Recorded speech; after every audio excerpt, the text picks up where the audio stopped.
Thanks for tuning in to the American Ambulance Association's 988 for 911 webinar. This webinar is being recorded. The recording link will be published in tomorrow's Daily Digest for AAA members. A link to the slide deck will also be posted in today's chat. To ask questions, please use the Q&A function in Zoom that's represented by the double dialog bubble button. The chat function will be disabled for participants. In the Q&A, you'll be able to view and upvote and comment on others' comments and questions. With that, it's my pleasure to introduce today's presenter, Mr. Adam Heinz of REMSA. Based in Reno, Adam is a AAA 40 under 40 honoree and serves as the association's Vice Chair of Professional Standards. He is also newly appointed to the NREMT board. Adam, the floor is yours. Thanks so much for joining us today. Thank you, Amanda, and good afternoon, everybody. Thank you for joining us as we talk about something that I think many of us have heard, but maybe not necessarily understand fully, and that is our national migration to 988 and really what the impact is for all of us in EMS and the 911 services. A little more about me, just so that you understand some of the context in which I'm bringing to you. And I appreciate the introduction from Amanda.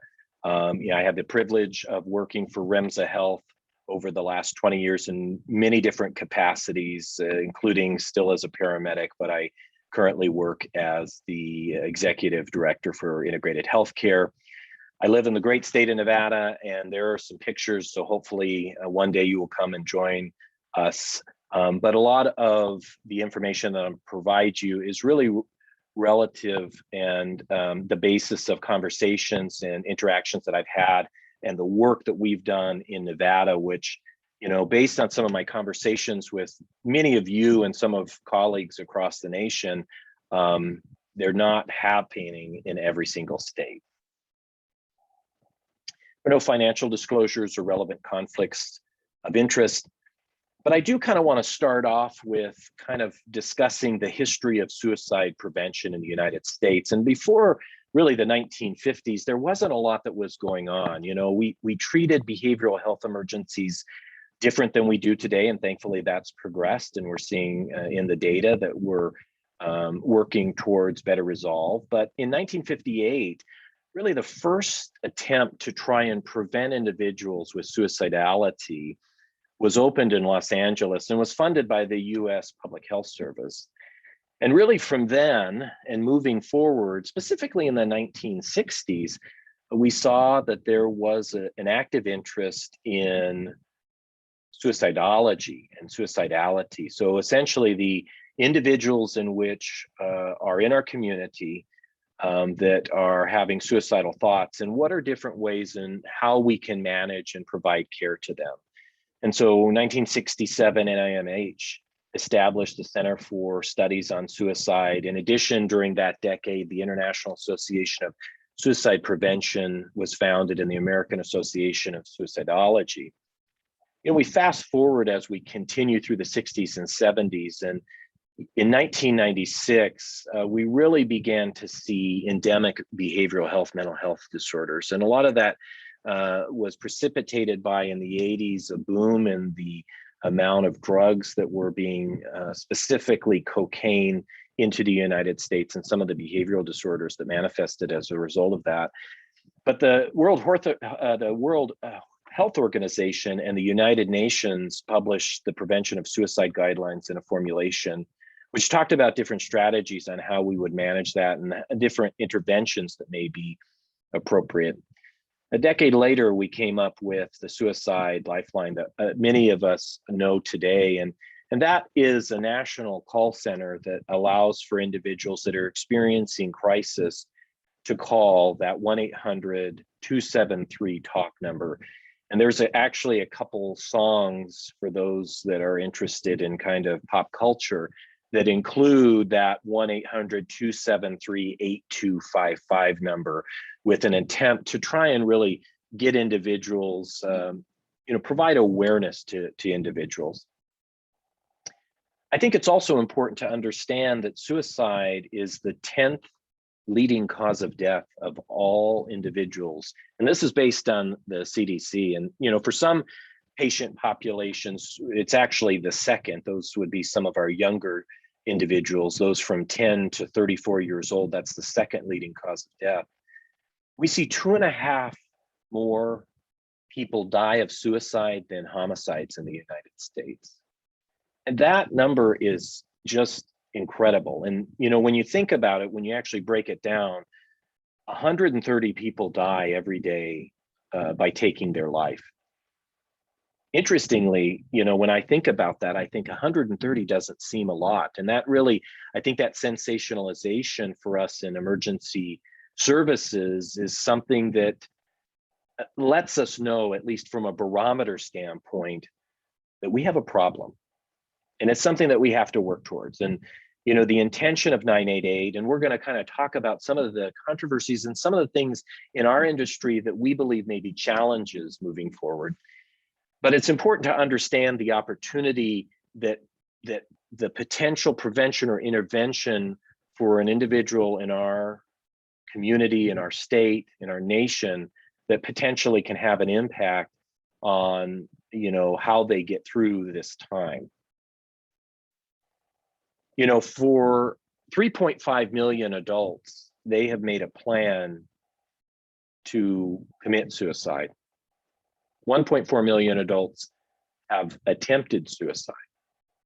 And for every adult that actually commits suicide, there are 300 others that actually have had that thought or contemplate suicidal thoughts.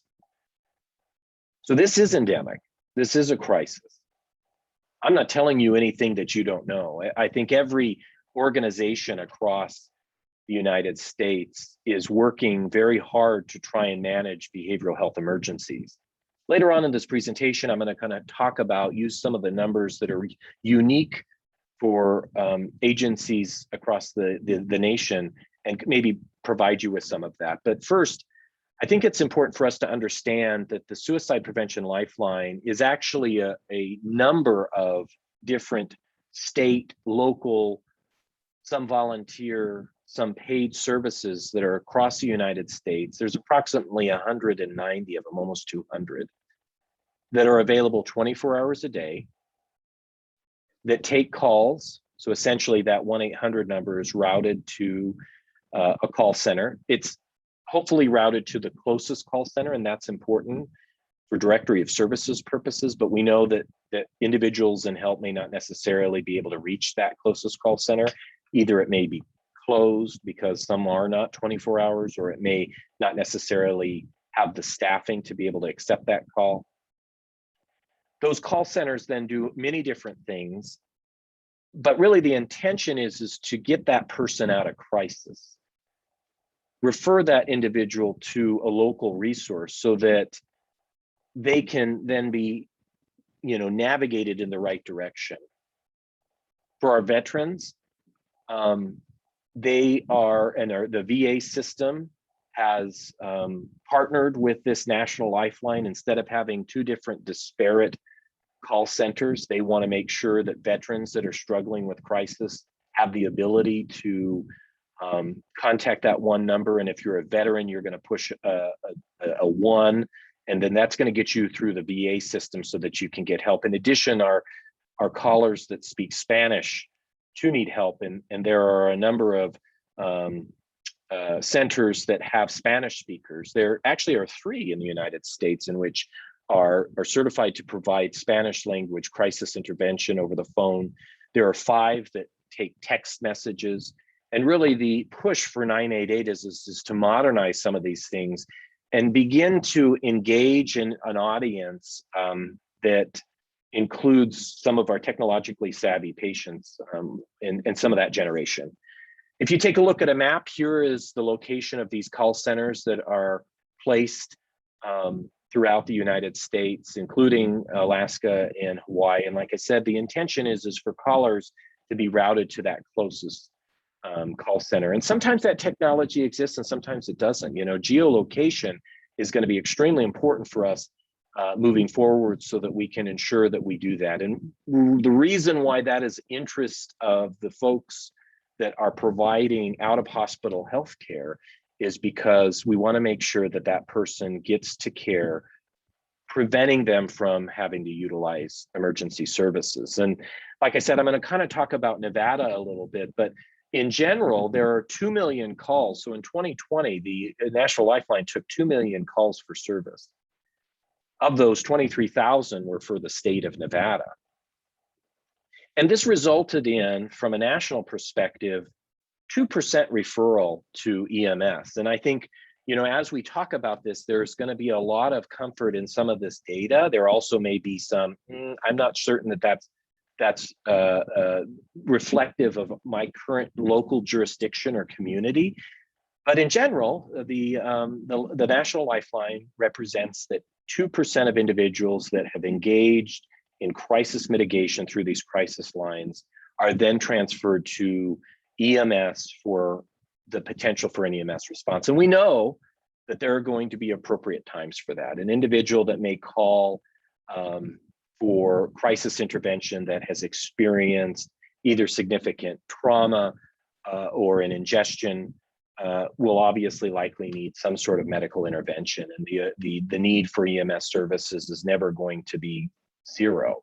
However, we do know that that means that 98% of the individuals that happen to call the crisis center were able to be navigated through some other form of resource other than emergency services. And so I think for some, I'm hopeful that that provides at least a picture and maybe a little bit of comfort as to where we're going. You know, what specifically happens in a crisis center? You know, again, I think we're lucky in our community. One of the national crisis centers that answers for the suicide hotline is located in Reno. So I've had the opportunity to tour and talk with that executive director. And, you know, what an amazing group of individuals that are really focused and passionate about ensuring that we provide, you know, high quality, compassionate, clinically excellent, evidence-based resources to individuals in need. They're there 24 hours a day. If that center's not open, it rolls to the next, so that we have a national network of people that are on standby when their crisis occurs. And we know crises don't occur between 8 and 9 when the psychiatry offices are open. There's no fee for individuals who use it. Many times there's a mix of volunteers and paid. They're trained to ensure that their piece of this continuum of care, just like EMS, you know, our job is not necessarily to provide definitive care to people, but it is a bridge to get them to where they need to go. And the crisis center acts as that bridge. You know, for a lot of us, you know, we got into EMS for the things that are sexy, and that is running hot to call, saving people from the grips of death. And in reality, less than 5% of what we do actually does that.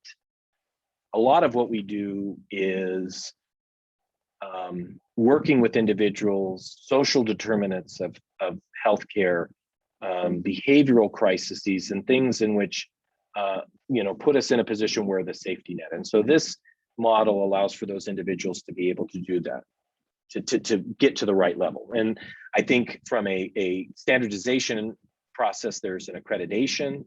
You follow best practices. You know, the first person that individual may talk to may get them out of crisis and then be able to transfer them over to a counselor that is specially trained to be able to help them through and help work them by creating a safety plan so that at least within the next 24, 48 hours, that individual is in a position where they're safe and they're not going to harm themselves.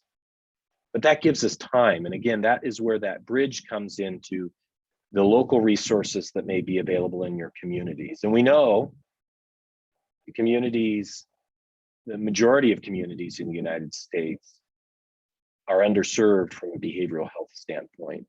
There's funding issues, there's obviously infrastructure issues, and there are professional issues that prevent us from having what would be idealistic. But I think it's important for us to at least understand the role in which crisis centers play. And the intention is that 988 isn't going to change this. 988 is going to work to strengthen this and expand this. But from an industry perspective, there obviously is a fear. Are we ready? Are we ready? The National Suicide Hotline Designation Act of 2020 was presented and passed. This was a bipartisan supported bill under the Trump administration that created this 3-digit line for mental health emergencies. And the intention is, this is for the individuals in crisis. This is not for individuals that want talk therapy. This is not for individuals that are in need of medication refills. This is really for those people that are in a life or death situation from a self-harm perspective, are in a bad space and need somebody to help them get through this to the next step. This was enacted and passed in the 17th of October in 2020 and gave us, a couple of years for us to get infrastructure. There was a couple studies that occurred during that time, but essentially it asked the FCC to identify a 3-digit number that would allow for individuals in our great nation to be able to call and to receive help. That 10-digit line, and this is specifically out of the bill that was passed, was that it's critical to transition this cumbersome existing 10-digit 1-800 National Suicide Hotline to something that's easy to remember. Remember that this is the 10th leading cause of death, and many times there are interventions for some individuals at the right time to potentially thwart that catastrophe. And so the ability to ensure that all Americans, just like 911, know a number where they can get help is important. All carriers were required to begin directing 988 callers starting the 16th of July. And that's really where EMS, from our standpoint, we're not going to know anything different. Obviously, there's an active participation in this that is going to happen. There very well could be downstream effects that occur as a result of increased volume to the 988 infrastructure. However, from a day-to-day operation, there's not going to be anything that's different that we're going to do unless we want to do it. We're going to talk about that. The intention of this bill is really to use a universal and identifiable number so that we can improve access. The intention also is there was a study that was conducted to try and identify the feasibility of ensuring the accuracy of geolocation, expanding things like text and chat functions. We know that there is a new generation of individuals that are so much more comfortable and so much more willing to reach out using anything other than calling somebody on the phone. That's antiquated for many. And so for other individuals, identifying different mediums of communication so that we can ensure that we reach. There's this other thought about the criminalization of mental health and really prevents individuals from calling for help. In your community, and every community across the nation is different, but there is different responses that occur when somebody calls and may be experiencing an acute behavioral health emergency. And many times for the safety of EMS, law enforcement, our partners in law enforcement respond. But for many that may have mental health issues, they may have substance abuse issues, they may have other things that complicate their life, they hide in the shadow because they do not want there to be a potential perception, even if the person has nothing to hide or nothing to be ashamed of or uncomfortable about. The idea that a police car is out front of your home and the perception in which your neighbors have, or a colleague may have, or the potential that, for the safety of law enforcement, that you may be put in handcuffs and placed in the back of a patrol car, which is really identified and signifies some sort of criminal act, is very difficult. And again, really prevents individuals from calling for help. And obviously 911 is part of that. When you call 911, many times you're answering, do you need police, fire, or medical? It's not, do you need mental health help? And so the creation of 988 is intended to hopefully begin to work to destigmatize, carve out, and really work collaboratively, because we know that law enforcement has a role. We know that EMS has a role. We know that community services has a role. A 988 is going to be focusing specifically on what it is to potentially provide at least bridge service and crisis intervention for that individual at that point. Are we ready? I'm hoping that as we've kind of gone through this, you're thinking about your community, whether you're a healthcare leader, whether you're a public safety leader. But what's important is to understand that there will be an impact downstream to emergency services, to law enforcement, because at the end of the day, we remain the safety net. 24 hours a day, 7 days a week, you call, we respond. And so I think for many leaders, when I talk about this with them, there is an uncomfortability, there's sometimes frustration or angst that we may not be prepared. We may not have necessarily been engaged at a point that potentially allows for, stakeholder input. But at the end of the day, we know that these individuals that are suffering in our communities exist. We also know that we're underprepared from a mental health standpoint, and that's not going to change. We have to continue to move forward at trying to push to ensure the infrastructure exists. And this is kind of like a COVID catalyst. We talk about this, the silver lining of COVID, and some of that is in many communities and for many people, there was an embracement of technology to access care. Everybody always needed to be in front of you, to see you, to provide care. And telehealth was budding, but really, at least in our community and many different communities, there has been reports in which telehealth has really boomed. We've found that that's more comfortable, more convenient. And similar to, this with 988, maybe feeling underprepared or the resources may not necessarily be allocated in your community, this may catalyze individual jurisdictions to then focus on how can we work collaboratively to ensure that it's ready. And at the end of the day, there may be a less impact than we think because people are getting to the right level of care at the right time and accessing it through the appropriate medium. There's some projections later in this presentation I'm going to share with you, but it's no secret that there have been publications specifically about being underprepared. And here are a couple snippets that I was able to pull about the impending, and this is, some of these are just back in February, which was last month. Can you believe it? And so many people are still having these conversations about, what we can expect and are we prepared? And at the end of the day, we're moving forward to go live the 16th of July, whether we're ready or not. And I think what will happen is that we will obviously, as EMS, as nimble and as public safety is constantly pivoting to ensure that we're providing for our community, we will be able to handle it through different mediums and different ways that maybe we just don't think of today because it's not necessarily presented a challenge.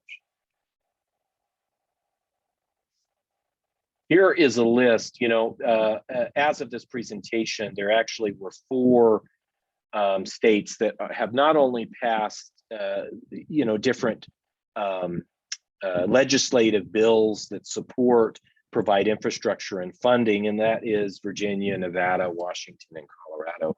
There actually are some other states that have included resolutions or signed into law or have awareness, but look at the number of states in the United States that have, at least to this point, there has not been a lot of movement. And if you're living in one of those states, the time is now to begin to engage those individuals that are influential and that are elected and that are key for funding sources. Each individual state is eligible to get funding from telephone services.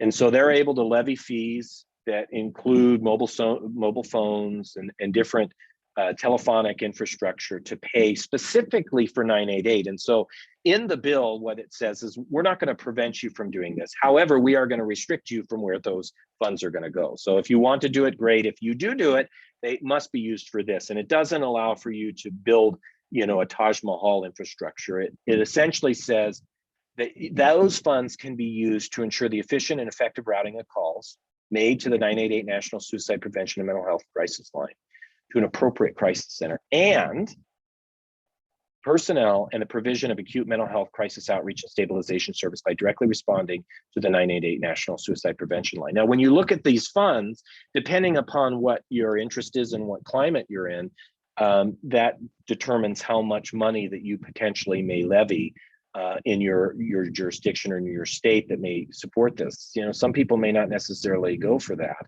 And so it really depends upon that. And just here's an example of some states in which are currently using some of that funding. So the state of Washington is one of the pioneers, and they've added 24 cents per line, which essentially interjects $46 million annually into their budget to specifically support some of these interventions. The U.S. Department of Health and Human Services provided $1.77 million to expand its existing infrastructure. So that's infrastructure expansion that allows for different crisis call centers to go 24 hours to be able to increase their human capital, individuals that are on the phone to be able to provide those services, so individuals don't have to wait on the line in crisis. And then there are 1.5 million that were earmarked to help individual states increase necessary staffing for those states that have call centers. In addition, there was intervention funding that has since, some of this money has already been used. Some of this money has already actually been specifically allocated and built infrastructure in communities, which the American Rescue Plan had the ability for funding through block grants to include community behavioral health services, prevention and treatment, 85% Medicare federal medical assistance percentage, that FMAP for mobile crisis teams. And again, like I said, there are many communities across the United States that have taken advantage of that, built that infrastructure, whether they intended for that to be an integral piece in 988 or not. We're going to find ourselves in a position where it will be as part of the directory of resources. And then this crisis or CAHOOTS Act that there are many states that have adopted. I think Oregon is one where mobile crisis response teams are sent in lieu of law enforcement. And really we're seeing that become a mantra, and something in which many professional law enforcement agencies across the nation are doing, is saying there's too much risk to the person, to our community, and to our officers to respond to a individual in crisis that is experiencing a behavioral health emergency and is not a criminal or experiencing some sort of criminalistic activity. And that kind of brings in, and I want to provide acknowledgement to one of our great peers, Mr. Rob Lawrence, who was able to direct me to a Police One podcast where they spoke with Dr. Vincent Dachity, who is from the state of Colorado, that talks about the work that Colorado has done, as well as many other states, to decriminalize and reduce law enforcement's involvement in many of these crises. And the intention, obviously, is to de-escalate. A lot of the times when you have a law enforcement officer that arrives on the scene, just the presence escalates things. I'll tell you, I've had the opportunity to work in both uniforms. At the same time, I was a paramedic and I was a sworn law enforcement officer for the state of Nevada, and I was treated differently depending upon whether I was wearing law enforcement green or I was wearing my REMSA Health uniform. And so from a patient's perspective, having somebody there that is interested in providing care and not cuffs. And it's not that our law enforcement partners aren't interested, it's just that they may not necessarily have the tools. And so, this crisis system model aligns individuals with what is most appropriate from them. And that is that individual on the end that says, hey, I need help. I don't want to get any sicker. I don't want to get any further. I don't want to harm myself. What do? So our crisis line picks up. That may be a referral from 911, which the data next I'm going to kind of share that potentially highlight some of the opportunity in your jurisdiction if you use it. But based on some of this data, 80% of the individuals that call the crisis line, they're resolved on the phone. There's no further need for there to be. And we already talked about that only 2% are referred back to EMS. So 80% are referred on the phone. Of those individuals that are not, there is a mobile crisis team. If your community has that, our community in Reno has an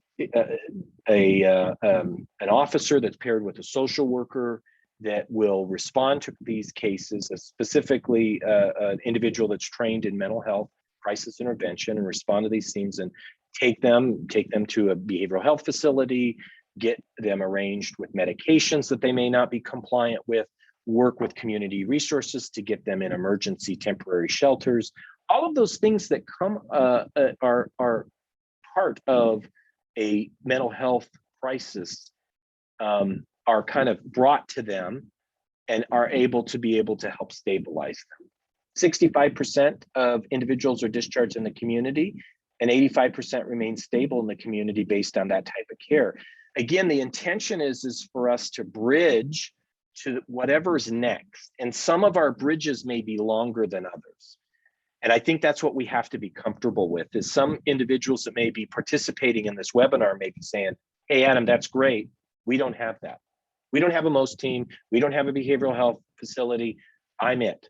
I serve a county that's 10 million miles, and they're going to call us. And I'm going to tell you, it's our time to take that bridge and construct it and work with our partners, work with our state to do what we can, because we can only control what we can control.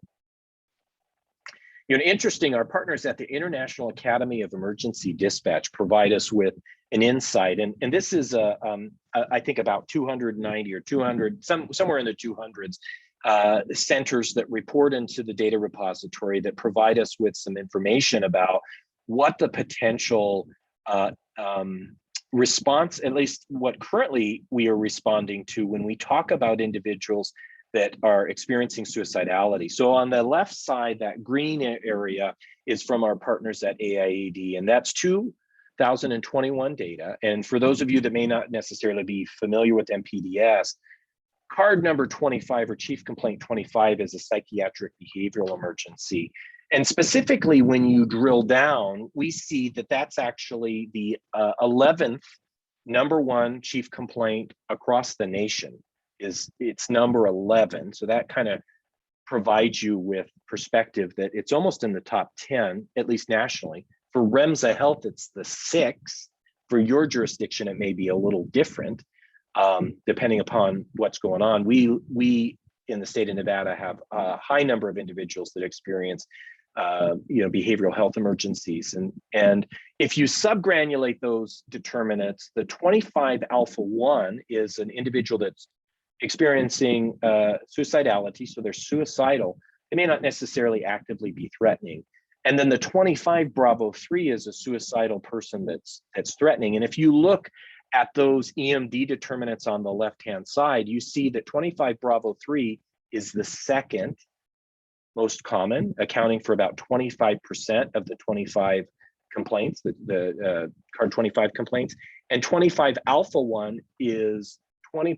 So nationally, there is approximately 45% of complaints are for individuals that are calling 911 that are either actively suicidal or maybe threatening suicide, but not actively engaged in it.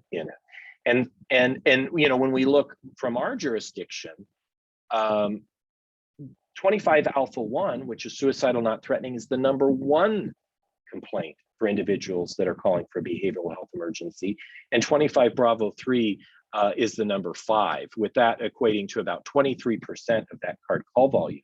And so the opportunity here is, how is it that our jurisdiction can manage these individuals differently? And when we think about it, is that does the opportunity exist for us to, just as 988 would transfer calls to the 911 system, similar to jurisdictions that transfer calls to a nurse health line, to telehealth services, or even poison control, would it be appropriate through, obviously a very thoughtful review of, your jurisdictional cases, including your medical director, as well as the appropriate stakeholders, should it be appropriate for you to potentially say, we would like to actually transfer these individuals that are experiencing crisis to 988 and ensure that they get to a person that is able to help them? I think that thought needs to, and I'm sure majority of people on this webinar have already thought of that. But if you haven't, I think that that's one way in which EMS can think about this differently and manage patients with the intention to do that safely. The other question I get a lot about is what is the impact? We know if you make something easier, people are going to engage. I'll share with you Domino's Pizza. It's not probably, at least from my perspective, it's not the best. However, they have a very easy app. You go on, you have your credit card loaded, you're able to order your pizza, you can save your favorites, bam, you see it when it's out of the oven and it's coming to you. It's easy. Sometimes I engage in it because it's easy. And so the intention of 988 is to make it easier for individuals to access care when they need it. And so just from a commonsensical perspective, we know that there's going to be an increase in the number of calls. So there was actually, this is done by Vibrant, which is one of the contractors for the Lifeline. And they essentially said, here's our baseline. We're obviously going to continue. Each year, those calls continue to rise, just at baseline. There is going to be a diverted volume, and that diverted volume is going to be individuals that may identify this opportunity, that maybe there's a non-crisis call center, maybe that may be a physician's office, that may be a mental health office, similar to a nurse health line where, they used to call the emergency department and, Griselda, the nurse, would answer the phone and be able to provide the individual, care instructions. We don't do that anymore. And so the idea is to push people, navigate people to the right resources that's specialized. In addition, there's a volume from 911 that either the individual purposefully enacted. So the person said, I don't need to call 911 because 988 is more appropriate for me. So that was a conscious thought. Or 911 centers actually using it and saying, based on my protocol, individuals that are experiencing crisis don't need a police, a fire, a medical, a helicopter, a bulldozer response. We need them to be navigated to the crisis center, which is what they do. And we believe that's safe. And so we're going to do that. And so the end is obviously an increase. And they projected what that looks like. And this is in the number of millions. And they were able to provide the Substance Abuse Council information that says this is kind of the low volume, this is medium, which would be probably most predicted, and then from a high volume state where we see that difference. And I think it's important for us to see some of those chunks that are diverted volumes, some of those purple bars, whether that be in the low or the high, are potential opportunities that are diverted from the 911 system. I'm hopeful. I'm a positive guy, so I'm hopeful that I'm providing you a little bit of light that maybe when you came in, you said, I'm skeptical. You still can be. In addition, I think it's important to say that part of this is, and part of the frustration, again, I think, was the lack of communication, and that could have been broken down in many different areas. I think a couple months ago when we had the opportunity to meet at our conference in Dallas, Texas, which is Texas Independence Day. So those in Texas, happy Independence Day. We went around the room, at least at the board meeting, we said, hey, how many of you are involved, are participating in some sort of solution for 988? And there were not many people that raised their hand. And unfortunately I did, and that's why I'm doing this. But every system is perfectly designed to get the results it gets. This is Edward Deming. He's a system engineer and statistician. And I think that is simplistically brilliant, that, if we don't change, or if we don't change, nothing will change. And EMS is, and everybody on this webinar is interested in progressing. Otherwise, you wouldn't be here. If you thought you had the answers, you would not be attending this webinar. And for us, the individuals that are actively engaging and learning and talking and having conversations know that forever and ever, for 30 years, we had one hammer, and that was pick people up, take them to the hospital. And we are finding through innovation, through different management strategies of patients, that that doesn't change clinical outcomes. It's extremely expensive. It doesn't make sense for many people. It consumes emergency resources, then they're not available for emergencies. And so this group of people, the American Ambulance Association, many different other leaders in our industry are looking at innovative ways to try and manage these patients. And that's through telehealth or community paramedicine. But I'm telling you that if your system is what it is today, and unfortunately, there is a concern that there is going to be an undue burden on it. Today is the day to have the conversations, to look at different opportunities, to potentially push and progress so that the way in which we do and provide care today is different tomorrow. Some of those alternative responses includes the 988 referral to 988, the 911 referral to 988, and vice versa.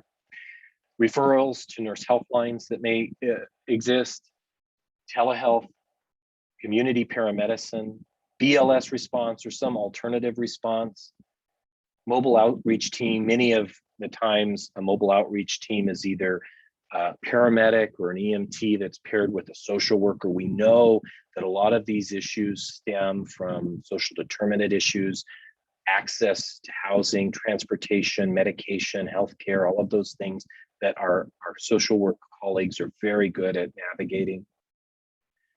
Referral and direct transport to behavioral health services. I know there are many communities across the nation, including Remsa Health, that have identified the opportunity to transport people directly to behavioral health. And I know you, as well as I, struggle with hospital offload delays in our communities, some worse than others. I can tell you from a unit availability standpoint, when our units transport to a behavioral health emergency, typically that cuts down on almost 50 to 75% of that task time. The crews are available sooner, and there are many reasons why that may be. But from an efficiency standpoint, most of the time they are almost never placed on offload delay, and there's never usually a complete capitalization of the time that we allot. So that may be one strategy to say, yeah, we still have to transport individuals, but we're going to get them to the right resource the first time. We're going to reduce the potential burden on our inter-facility team that will have to repatriate that person to the behavioral health facility after the ED. And if you do it directly to them, it may thwart the need to do either. So what can we do to be prepared? You know, one of the things when I was in a community meeting, one of our community leaders that's an advocate of mental health and the underserved said, what would have happened if the United States would have put the effort, jurisdictions would have put the effort, the money, the skill, the thought, as we did with the pandemic, into mental health? We probably could have achieved a lot of great things. And maybe that's to come. But I'll tell you, things in which we are doing and things in which at our state level in our task force is doing is building relationships, having conversations, being vulnerable and saying, this is where I'm concerned, this is going to affect my team. Building directory of services. Sometimes they may be limited. You may say, we do not have pediatric behavioral health services within 200 miles of us. That's a gap. That's something that needs to be discussed. That may be a patient population in which we're going to have to serve, but we need to understand what is available and what's not available. Consider direct referrals from 911 to 988. I think there needs to be a very thoughtful process. There's not necessarily an advocation to that, but there is a potential advantage. And like poison control, when we were very uncomfortable that, you know, Carl took too many Flintstone vitamins and they called 911, there was always a thought that we had to respond to somebody, otherwise there was going to be a bad outcome. And what we found is we're able to safely navigate patients that have certain complaints, or maybe they have an absence of other complaints, direct them to people that are specialized in counseling individuals, direct them to the right resource, and reduce the burden on the emergency services, which in many communities is already to its limit, whether that be because of call volume, whether that be because of staffing, whether that be because of offload, or all of the above, which is likely something you can relate to. Community education is extremely important. And I think that this is something in which partnerships, whether that be through district boards of health, whether that be state, whether that be individual agencies, really begin to promote and have individuals in your community drive themselves to call 988 versus having to transfer them. Because the crisis centers have evidence-based protocols that will allow them to determine who is in need to go to 911. So if we reduce that call, that initial call, we potentially get them to the right place at the right time and reduce some of that influx into our 911 call center. But the important part of that is, and all of the literature that I've seen has really suggested that it's important to ensure that it's called a crisis line. This is not something that is just, I feel upset, I want to talk to somebody. This is for an individual that's in crisis. Engage and create champions of policymakers and community influencers. You know, the majority of people don't know about this, or they may just be hearing about it. And so I think it's important. And one of the things that we know is endemic, and is something we heard on the State of the Union last night, is mental health and behavioral health infrastructure. We've got to continue to work to try and build that up. And so part of that is agencies such as yours, such as mine, engaging the elected leaders and saying, we know this is a problem. 988 is here, and we think that that's a great place to be able to do it. But do we have capacity downstream, or are we going to be in a position where we're going to find ourselves locked out? And there was another paper that kind of talked about and is really pushing, we need to think outside of beds. And, Medicare's come out with the hospital without walls. Again, a lot of this stuff is, the catalyst was the pandemic. And so similarly is we've got to think of behavioral health care, not necessarily in a psychiatric facility or in a place. There is a continuum of care that we can provide individuals resources so that they may ensure that they're available, and it's scalable. You're not going to probably be as successful going to an elected leader and saying, I need $25 million to build a hospital right here, because there may be an influx of calls for 988. Where you may be successful is looking at different response models in collaboration with law enforcement and first response, as well as using telehealth. Psychiatric telehealth has really blossomed. Psychiatry is one of the number one specialties where we're seeing a decline in individuals that are entering into the field. And so, your state, probably similar to mine, is in a position where there's a lack of access to psychiatrists. And so using telehealth to be able to kind of, again, bridge that person in crisis when needed. If you haven't done already, conducting a community needs assessment, that really helps you identify what's available and then work to start to advocate on your behalf in your community as to what's needed. Reviewing your current standard operating procedures, response methods. Is it most effective? Is it best for the patient? Does it make sense? And are we using those resources most appropriately? Again, COVID showed us how to do it. We've got to take the lessons we learned and we've got to apply them to some of the other things that we can control. And behavioral health emergencies and responses to individuals in crisis is one of them. And then, some of the best practices, at least initially, until somebody else comes out with something and says, this is more effective, are most team models, which are mobile outreach teams, crisis response models, individuals that are trained in a crisis intervention so that they may take that individual that is experiencing an acute crisis, work with them, diffuse them, get them to a point where, whether that be through a safety contract or through a service, be able to get them to the next level so that they reduce some of the access through the emergency services, whether that be EMS or the emergency department. Top 5 takeaways, 5 things, just like Dr. Corey Slovis. 988 goes live July 16th. It's coming. We got to be ready to do what's best for our community, whether we're ready or we're not. Funding is available to expand infrastructure and capacity. I think it's important to engage the people in your state that can help you do that. Review current response practices and take the opportunity to safely navigate the patient to the right level of care. Partnerships, silos are not going to help us. And so if there is conflict, if there are not relationships, if there's bad blood, if there is, I do this and you do that, all of a sudden we're going to find commonality in the need to support our mutual interests. And so working with law enforcement and local community resources is going to be essential moving forward. And then, you know, the idea for everybody in the United States to understand, not only from our influencers, stakeholders, community members, our patients, but also for agencies. And I know the American Ambulance Association is one, is that the 911 call's changing. 988 is a part of it.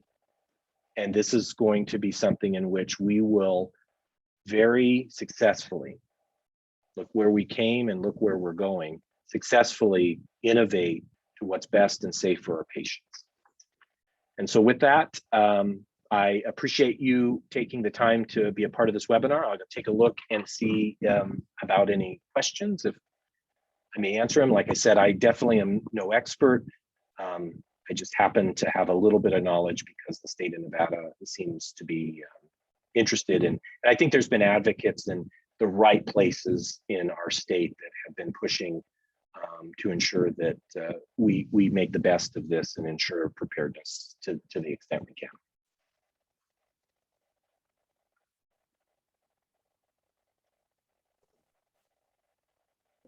Thank you so much for that presentation, Adam.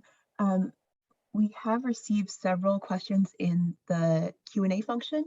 I can go ahead and read those out loud to you if that would be helpful. I think that would be helpful because I think it's hidden behind my, it won't pull up for me. I'm sorry. Perfect.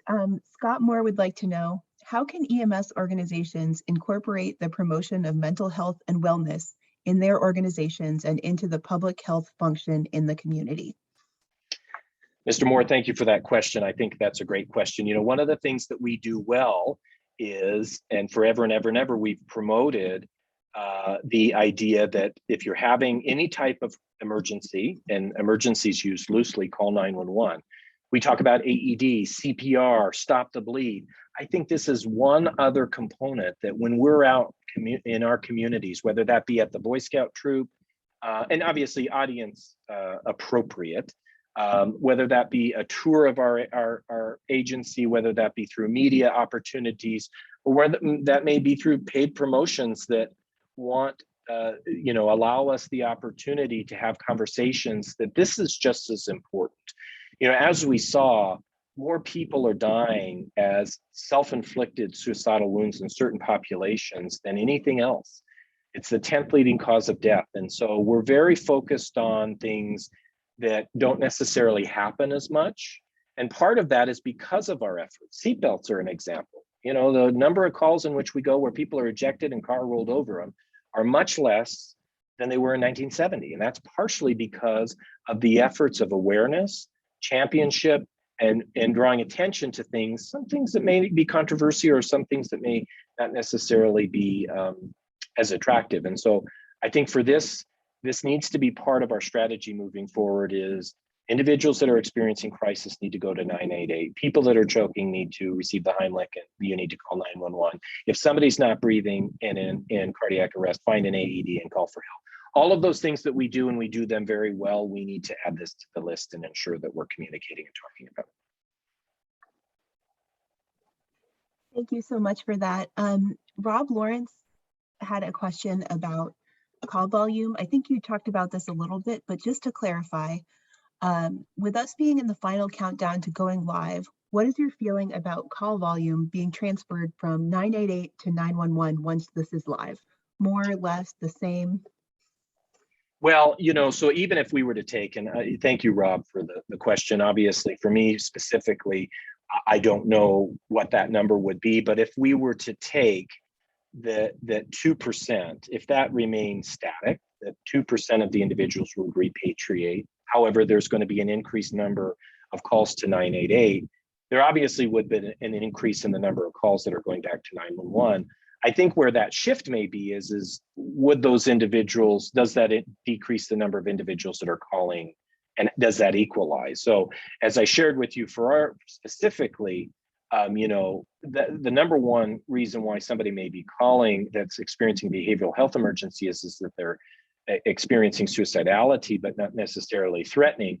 How many of those individuals would actually be taken out of my call volume and be directly, more appropriately referred, or maybe actively, on their own engaged in 988, and how would that affect my call volume? So I think it's going to be interesting for us to look to see. I know that there are many different KPIs that are going to be requested for the National Center, and that's one of the advantages of this is, part of this infrastructure includes national reporting that I think we're going to have to stay tuned and see what that impact is. And ideally, that's not the best way to do things, is to just let's take a look after we've done something. But in this instance, there's no getting around it. We're going to have to see how that impact is. And the things we can control, the variables that we have at our disposal, are the things in which I think we're going to have to actively engage. Really appreciate that. Our next question is a two-parter, but it makes me really happy. We have received a question from Sandry Kramer, who helps run a future 988 center and is working with her local 911 LAPD. She first said that she appreciates your work around this. It has been frustrating to manage the misinformation and lack of information around this topic. So first she says thank you, and then she comes in with a question. One of the gaps we are currently trying to address is for the 988 center to be able to connect directly with the secondary PSAP, who are typically those who dispatch ambulance. Instead, we have to go through our primary LE, law enforcement, PSAPs as a middleman, so to speak. We are working through this, but it's definitely a challenge. Any thoughts on how we can close this gap and allow crisis centers to request ambulance service directly?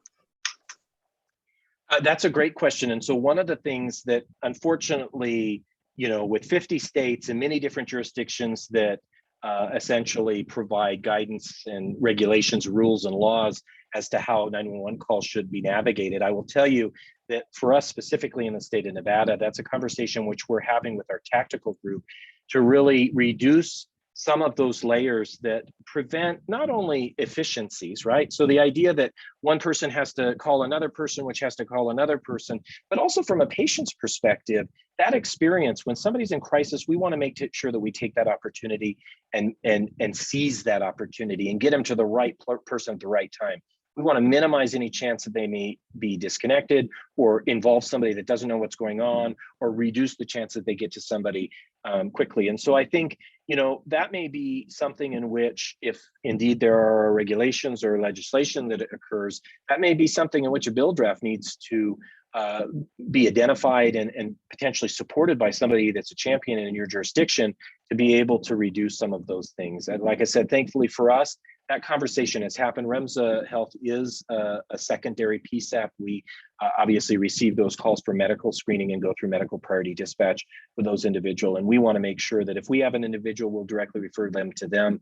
If not, then we want to make sure they come back to us. In addition, I think for first responders safety, there's so many jurisdictions that have different jurisdictional response modes. And so from a safety and from an awareness standpoint, there has to be very standardized processes, regulations, and protocols in place where you're having that communication so that there's not a potential for there to be a dangerous situation you put anybody in, or there is a lack of response because that fell through the cracks. And so I appreciate your accolade. Obviously, I'm not the person that has had the opportunity to work so hard on these initiatives, but I do think it's important for all of us in the AAA work to bring awareness to this. Thank you so much for that, Adam. And Sandry, we will connect you with Rob Lawrence, who is the Executive Director of the California Ambulance Association, after this meeting.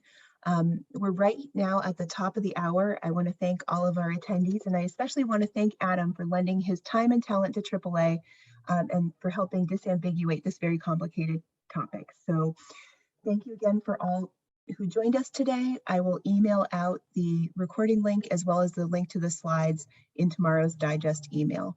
Wishing everyone an absolutely wonderful Wednesday.